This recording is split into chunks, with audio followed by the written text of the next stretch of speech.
Hello friends, welcome in the tutorial of Excel from basic to advanced. So right now we have completed all our basic things and from now onwards we are moving to some advanced level. So in this tutorial we are going to create one user form. But at first you have to turn on this developer mode. Over here you can find that there is no developer mode is available. So you have to go to this file.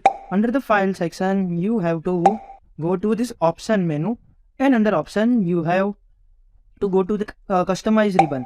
Under that you will find this developer, right? So you have to select this developer tool, and by pressing this tick mark developer tool will be activated, right?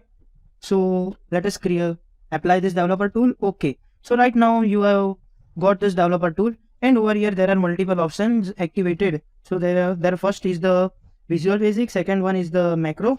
So this we are going to use in our Excel sheet. That's why you have to create this developer tool. Similarly, you have to do one thing. Again, you have to save this Excel sheet. Let us save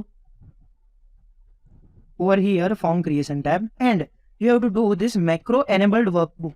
From this Excel workbook to you have to convert this as a Excel macro enabled workbook. So because we are going to use macros and all, you have to convert this thing in this format. So finally, how you get this thing?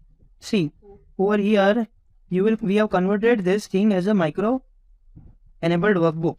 Understand? So these two things keep in mind and do right now if this developer tab is not activated and if your Excel sheet is general workbook format. So just convert this thing and we will move forward from the next tutorial.